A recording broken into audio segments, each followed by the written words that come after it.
பாண்டிச்சேரிக்கு trip plan பண்றீங்களா? உங்க பாண்டிச்சேரியில ஃப்ரெண்ட்ஸ் அண்ட் ஃபேமிலியோட வந்து ஸ்டே பண்றதுக்கு ஒரு சேஃபான பிளேஸ் தான் நம்ம யாஷ் வில்லா.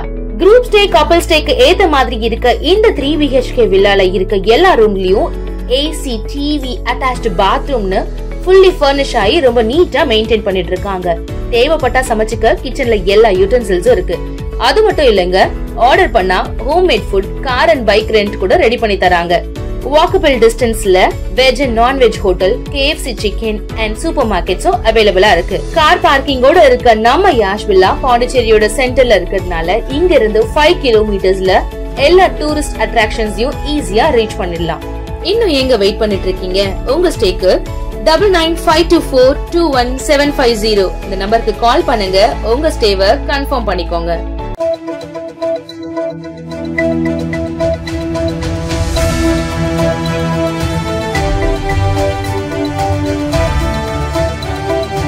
வணக்கம். சக்தி சேனலின் புதுவையின் இன்றைய நிகழ்வுகள். புதுச்சேரி பிரதேச காங்கிரஸ் கமிட்டி வில்லியனூர் சட்டமன்ற தொகுதி சார்பாக பாபா சாஹேப் டாக்டர் அம்பேத்கரின் 134வது பிறந்தநாள் விழா பொதுக்கூட்டம் நடைபெற்றது. புதுச்சேரி மாநிலம் வில்லியனூர் சட்டமன்ற தொகுதிக்கு உட்பட்ட டாக்டர் அம்பேத்கர் நகர் பகுதியில் புதுச்சேரி பிரதேச காங்கிரஸ் கமிட்டி வில்லியனூர் தொகுதி சார்பாக சட்ட மாமேதை டாக்டர் அம்பேத்கரின் 134வது பிறந்தநாள் விழாவினை முன்னிட்டு காங்கிரஸ் மாநில சிறுபான்மை பிரிவு தலைவர் முகமது ஹாசன் தலைமையில் பொதுக்கூட்டம் நடைபெற்றது. இந்நிகழ்ச்சிக்கு தலைவர் கனகு, சுப்புராயன், பாஸ்கர், ராமச்சந்திரன், தனஞ்சயன், இலியாஸ் ஆகியோர் முன்னிலை வகித்தனர். லட்சுமணன் வரவேற்புரை வழங்கினார். இதில் சிறப்பு அழைப்பாளர்களாக புதுச்சேரி பிரதேச காங்கிரஸ் கமிட்டி தலைவர் வைத்திலிங்கம் MP, முன்னாள் முதல்வர் நாராயணசாமி, முன்னாள் அமைச்சர் கந்தசாமி, முன்னாள் சட்டமன்ற உறுப்பினர்கள் அனந்தராமன், செயற்குழு உறுப்பினர் விஜயலட்சுமி, ஜெயமூர்த்தி, மாநில செயலாளர் ரகுபதி உட்பட ஏராளமானோர் கலந்து கொண்டு சிறப்புரையாற்றினர். மேலும் இந்நிகழ்ச்சியில் காங்கிரஸ் கட்சி பொதுச் செயலாளர் அப்துல் ரஹ்மான், மகளிர் காங்கிரஸ் தலைவி நிஷா, SC பிரிவு மாநில தலைவர் ஜெயபாலன், செயலாளர் நாகசத்யா உட்பட தொகுதி காங்கிரஸ் நிர்வாகிகள், மகளிர் அணியினர் உட்பட திரளானோர் கலந்து கொண்டனர். பொதுமக்களை கத்தியை காட்டி மிரட்டிய கடலூர் வாலிபரை போலீசார் கைது செய்தனர். புதுச்சேரி கடலூர் சாலை முள்ளோடை வார சந்தை அருகே வாலிபர் ஒருவர் அவ்வழியாக செல்லும் பொதுமக்களை கத்தியை காட்டி மிரட்டுவதாக கிருமாம்பாக்கம் போலீசாருக்கு தகவல் வந்தது. சப் இன்ஸ்பெக்டர் விஜயகுமார் மற்றும் போலீசார் சம்பவ இடத்திற்கு சென்று கத்தியுடன் சுற்றித் திரிந்த வாலிபரை பிடித்து விசாரித்தனர். அவர் கடலூர் ஆழ்பேட்டை KTR நகரை சேர்ந்த நந்தகுமார் 22 என்பதும் இவர் மீது கடலூர் போலீஸ் நிலையத்தில் கஞ்சா வழக்கு உள்ளதும் தெரியவந்தது. இதையடுத்து அவரை கைது செய்து கோர்ட்டில் ஆஜர்படுத்தி சிறையில் அடைத்தனர். பெண்ணிடம் நூதன முறையில் 5 சவரன் நகையை பறித்து சென்ற வாலிபரை போலீசார் கைது செய்தனர். கடலூர் மாவட்டம் சந்திக்குப்பத்தை சேர்ந்தவர் அன்பரசன். இவரது மனைவி எஸ்தர் 27. இவரிடம் பழகிய ஆண் நண்பர் கடந்த 21ஆம் தேதி 5 சவரன் நகையை வாங்கிக் கொண்டு ஏமாற்றினார். எஸ்தர் அளித்த புகாரின் பேரில் உருளையன்பேட்டை போலீசார் வழக்கு பதிந்து இன்ஸ்பெக்டர் கார்த்திகேயன், சப் இன்ஸ்பெக்டர்கள் மணிமொழி, அருள் தலைமையில் விசாரித்தனர். அதில் விழுப்புரம் மாவட்டம் புளிச்சப்பள்ளம் கிருஷ்ணாபுரம் வீதியை சேர்ந்த இளமுகலன் 32 என்பவர் நகையை ஏமாற்றியது தெரியவந்தது. அவர் அளித்த தகவலின் பேரில் அவர் தங்கியிருந்த கடலூர் மஞ்சக்குப்பம் சீதாலட்சுமி மேன்ஷனில் மறைத்து வைத்திருந்த 5 சவரன் நகையை போலீசார் பறிமுதல் செய்தனர். வில்லியனூர் லூர்து மாதா திருத்தல 148ஆம் ஆண்டு பெருவிழா 26ஆம் தேதி கொடியேற்றத்துடன் துவங்க உள்ளது என திருத்தல அதிபர் அருட்பணி ஆல்பர்ட் தெரிவித்துள்ளார். வில்லியனூர் தூய லூர்து அன்னை ஆலயத்தின் அதிபரும் பங்கு தந்தையுமான ஆல்பர்ட் இன்று பத்திரிகையாளர்களை சந்தித்தார். அப்போது அவர் கூறுகையில், புதுச்சேரியில் பிரசித்தி பெற்ற வில்லியனூர் தூய லூர்து அன்னை திருத்தலத்தின் 148ஆம் ஆண்டு பெருவிழா வருகின்ற 26ஆம் தேதி கொடியேற்றத்துடன் துவங்குகிறது. அன்று காலை 5:30 மணிக்கு கூட்டு திருப்பலிக்கு பின் திருத்தல முற்றத்தில் உள்ள கொடிமரத்தில் சென்னை முன்னாள் பேராயர் சின்னப்பா கொடியேற்றி பெருவிழாவை துவக்கி வைக்கிறார். இதனைத் தொடர்ந்து திருவிழா நாட்களில் இருவேளையும் திருப்பலியோடு தினமும் காலை 7 மணிக்கு சிறிய தேர்பவனியும் மாலை 7:30 மணிக்கு ஆடம்பர தேர்பவனியும் அதனைத் தொடர்ந்து திவ்ய நற்கருணை ஆசீரும் நடைபெறுகிறது.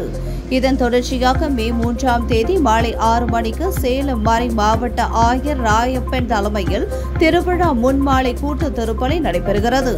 மறுநாள் ஆண்டு பெருவிழாவை முன்னிட்டு புதுச்சேரி கடலூர் உயர்மறை மாவட்ட பேராயர் பிரான்சிஸ் கலிஸ் தலைமையில் பெருவிழா மாலை திருப்பலியும் தொடர்ந்து இரவு 7:30 மணிக்கு மாதாவுக்கு வைர கிரீடம் அணிவித்து ஆடம்பர தேர்பவனியும் நடைபெறுகிறது.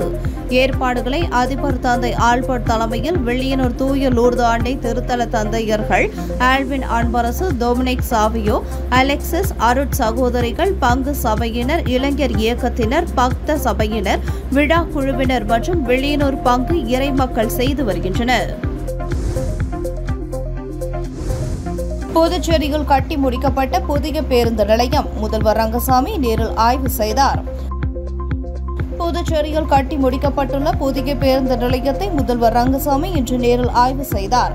அப்போது அதிகாரிகளுக்கு சில மாறுதல்களையும் வழிமுறைகளையும் குறிப்பிட்டு கூறினார். தொடர்ந்து அங்கிருந்த பொதுமக்கள் சிலரிடம் பேருந்து நிலையம் அமைப்பு குறித்து கேட்டறிந்தார். இந்த ஆய்வின் போது எம்எல்ஏ நேரு, ஸ்மார்ட் சிட்டி திட்ட உயர் அதிகாரி ருத்ரகவுடு, புதுச்சேரி நகராட்சி ஆணையர் கந்தசாமி, போக்குவரத்து துறை ஆணையர் சிவகுமார், ஸ்மார்ட் சிட்டி திட்ட தொழில்நுட்ப அதிகாரி ரவிச்சந்திரன் உள்ளிட்டோர் உடனிருந்தனர். அதே நேரத்தில் பேருந்து நிலையம் வரும் 30ஆம் தேதி அல்லது மே 4ஆம் தேதிகளில் திறக்க வாய்ப்புள்ளது என அதிகாரிகள் தரப்பில் தெரிவித்தனர். புதுச்சேரியில் இளம் பெண்ணுடன் உல்லாசமாக இருந்த வீடியோவை அனுப்பி மின்துறை அதிகாரியிடம் ரூபாய் 10 லட்சம் பறிப்பில் ஈடுபட்ட 3 பெண்கள் மற்றும் 2 ரவுடிகள் உட்பட 5 பேரை போலீசார் கைது செய்து சிறையில் அடைத்தனர். புதுச்சேரி அரசு மின்துறையில் பணியாற்றும் அதிகாரி ஒருவருக்கு இளம் பெண்ணுடன் பழக்கம் ஏற்பட்டுள்ளது. அந்த பெண்ணின் அழைப்பை ஏற்று கடந்த வாரம் மேட்டுப்பாளையம் பகுதியில் உள்ள தனியார் விடுதிக்கு சென்று உல்லாசமாக இருந்துள்ளார். அப்போது இதனை ஒரு கும்பல் மறைந்து இருந்து வீடியோ எடுத்துள்ளது. இந்த நிலையில் கடந்த சில நாட்களுக்கு முன்பு அந்த கும்பல் அதிகாரியை தொடர்பு கொண்டு வீடியோவை அவரது வாட்ஸ்அப் எண்ணுக்கு அனுப்பி ரூபாய் 10 லட்சம் தர வேண்டும் என்று மிரட்டியுள்ளனர். அதிர்ச்சி அடைந்த அதிகாரியும் ரூபாய் 10 லட்சத்தை அனுப்பி வைத்துள்ளார். இந்த நிலையில் மீண்டும் பணம் கேட்டு அந்த கும்பல் அதிகாரியை மிரட்டியது. இதனால் பயந்து போன அதிகாரி ரெட்டியார்பாளையம் காவல் நிலையத்தில் புகார் அளித்தார். அதன் பேரில் ரெட்டியார்பாளையம் போலீசார் வழக்கு பதிவு செய்து வானரப்பேட்டையை சேர்ந்த ரவுடி தீனா என்கின்ற தீனதயாளன், ரெட்டியார்பாளையத்தை சேர்ந்த ரவுடி ஷாருக் கான் மற்றும் விபச்சார அழகிகளான அரியாங்குப்பத்தை சேர்ந்த மணிமேகலை, பெரம்பையை சேர்ந்த சுகந்தி, ரெட்டியார்பாளையத்தை சேர்ந்த சுலோச்சனா என்கின்ற அம்மு ஆகிய 5 பேரையும் கைது செய்து நீதிமன்றத்தில் ஆஜர்படுத்தி சிறையில் அடைத்தனர். புதுச்சேரி அரசு மீன்வளத்துறை சார்பில் முத்தியால்பேட்டை தொகுதிக்குட்பட்ட பயனாளிகளுக்கு முதியோர் உதவித்தொகை பெறுவதற்கான அடையாள அட்டையை தொகுதி சட்டமன்ற உறுப்பினர் வழங்கினார். புதுச்சேரி அரசு மீன்வளம் மற்றும் மீனவர் நலத்துறையின் மூலம் முத்தியால்பேட்டை தொகுதியை சார்ந்த பயனாளிகளுக்கு முதியோர் உதவித்தொகை பெறும் அடையாள அட்டை வழங்கும் நிகழ்ச்சி சட்டமன்ற உறுப்பினர் அலுவலகத்தில் இன்று நடைபெற்றது. இந்த நிகழ்ச்சியில் தொகுதி சட்டமன்ற உறுப்பினர் பிரகாஷ்குமார் கலந்து கொண்டு தலைமை தாங்கி 45 பயனாளிகளுக்கு முதியோர் உதவித்தொகை பெறும் அடையாள அட்டையை வழங்கி சிறப்புரையாற்றினார். இந்த நிகழ்ச்சியில் மீன்வளத்துறை நல அதிகாரிகள் அந்தோணி, ஆறுமுகம் மற்றும் சட்டமன்ற உறுப்பினரின் ஆதரவாளர்கள் உட்பட பலர் கலந்து கொண்டனர். புதுச்சேரி அருகே விலை உயர்ந்த பைக்கிற்கு மர்ம நபர்கள் தீ வைத்த சம்பவம் குறித்து போலீசார் விசாரணை மேற்கொண்டு வருகின்றனர். விழுப்புரம் மாவட்டம் கீழ்புத்துப்பட்டு அடுத்த நம்பிக்கை நல்லூர் பகுதியைச் சேர்ந்தவர் சுகேஷ். இவர் தனது நண்பரான புதுச்சேரி பிள்ளை சாவடி பகுதியைச் சேர்ந்தவர் மாதேஷ் என்பவரது பைக்கை கடனாக வாங்கிக் கொண்டு தனது வேலைகளை முடித்துவிட்டு நேற்று இரவு நம்பிக்கை நல்லூரில் உள்ள தனது வீட்டு வாசலில் நிறுத்தி வைத்துவிட்டு கடற்கரை பகுதியில் பொழுதை கழித்து வீடு திரும்பும் போது தான் நிறுத்தி சென்றிருந்த பைக் எரிந்து கொண்டிருப்பதை கண்ட சுகேஷ் அக்கம் பக்கத்தினர் உதவியுடன் தீயை அணைத்தார். இதையடுத்து சுகேஷ் கோட்டக்குப்பம் போலீசில் புகார் அளித்தார். அதன் பேரில் கோட்டக்குப்பம் போலீசார் பைக்கில் ஏற்பட்ட பழுதால் எரிந்ததா அல்லது வேறு யாரேனும் தீ வைத்து பைக்கை எரித்தனரா என்று விசாரணை நடத்தி வருகின்றனர். புதுச்சேரியில் முதலமைச்சர் ரங்கசாமி தலைமையில் நடைபெற்ற அமைச்சரவை கூட்டத்தில் மதுபான உரிம கட்டணம், கலால் வரியை உயர்த்துவது உட்பட பல்வேறு முடிவுகள் எடுக்கப்பட்டதாக தகவல்கள் வெளியாகியுள்ளது. புதுச்சேரி சட்டப்பேரவையில் முதலமைச்சர் ரங்கசாமி தலைமையில் அமைச்சரவை கூட்டம் நடைபெற்றது. இந்த கூட்டத்தில் அமைச்சர்கள் நமச்சிவாயம், லட்சுமி நாராயணன், ஜெயக்குமார், திருமுருகன், சரவணன்குமார் மற்றும் தலைமை செயலர் சரத் சவுகான் உட்பட அரசு செயலர்கள் கலந்து கொண்டனர். கூட்டத்தில் அரசின் வருமானத்தை உயர்த்தி செலவினை சமாளிக்கவும் முடிவு செய்யப்பட்டது. குறிப்பாக புதிய மதுபான தொழிற்சாலைகள், மதுபான கடைகள் உரிமம் தருவது தொடர்பாக விவாதிக்கப்பட்டது. மதுபான உரிம கட்டணம், கலால் வரியை உயர்த்துவது குறித்து முடிவு செய்யப்பட்டது. வருவாய் அதிகரிப்பின் ஒரு பகுதியாக மதுபான விற்பனை நிலையங்களுக்கான கலால் வரி மற்றும் உரிம கட்டணத்தை உயர்த்த முடிவு எடுக்கப்பட்டது. அரசு துறைகளில் 10,000 காலி பணியிடங்கள் உள்ள சூழ்நிலையில் இதுவரை 2,500 பணியிடங்கள் மட்டுமே நிரப்பப்பட்டுள்ளன.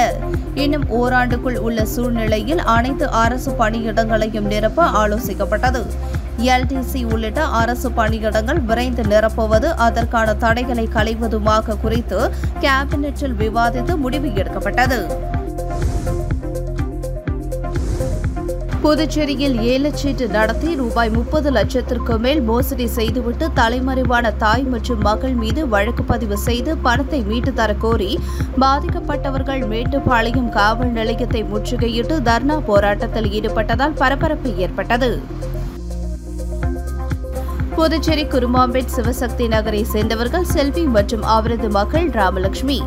இவர்கள் இருவரும் இணைந்து ரூபாய் 1 லட்சம் மற்றும் 1.5 லட்சம் மாத ஏலச்சீட்டு நடத்தி வந்துள்ளனர். இவர்களிடம் தர்மபுரி கல்கி நகரை சேர்ந்த சங்கர், ராஜலட்சுமி, அமுதா, இந்திராணி உள்ளிட்ட 20க்கும் மேற்பட்டோர் சீட்டு கட்டி வந்துள்ளனர். இந்த நிலையில் சில மாதங்களுக்கு முன் மாத ஏலச்சீட்டு நடத்தியதில் கிடைத்த 32 லட்சம் ரூபாயுடன் தாய் மற்றும் மகள் இருவரும் தலைமறைவாகினர். இதனால் அதிர்ச்சிக்குள்ளான பாதிக்கப்பட்டவர்கள் மேட்டுப்பாளையம் காவல் நிலையத்தில் புகார் மனு அளித்துள்ளனர். ஆனால் போலீசார் எவ்வித நடவடிக்கையும் மேற்கொள்ளவில்லை என கூறப்படுகிறது.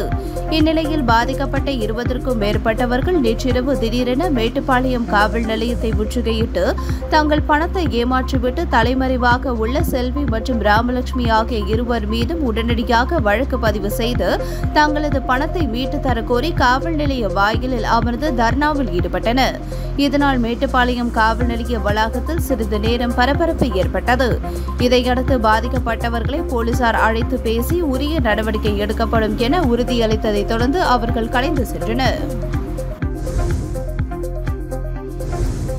ஏனாமில் கடந்த 2 மாதங்களாக குப்பைகள் அகற்றப்படாமல் இருப்பதை கண்டித்து ஏனாம் MLA அசோக் தலைமையில் அப்பகுதி மக்கள் 100க்கும் மேற்பட்டோர் சட்டப்பேரவை வளாகத்தில் அரசுக்கு எதிராக பதாகைகளை கையில் ஏந்தி எதிர்ப்பு தெரிவித்ததால் பரபரப்பு ஏற்பட்டது.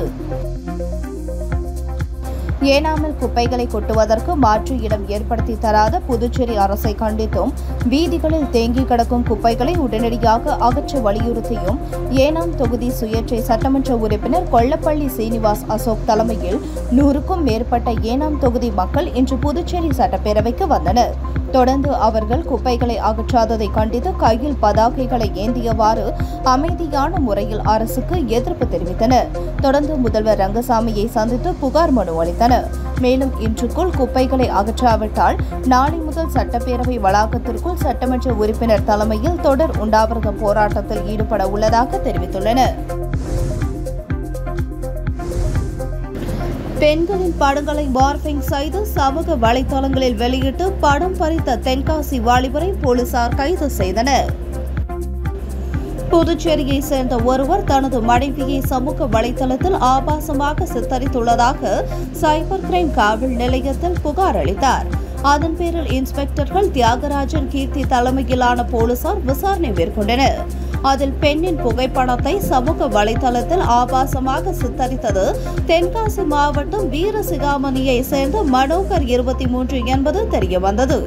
போலீசார் தென்காசிக்கு சென்று மனோகரை பிடித்து விசாரித்தனர்.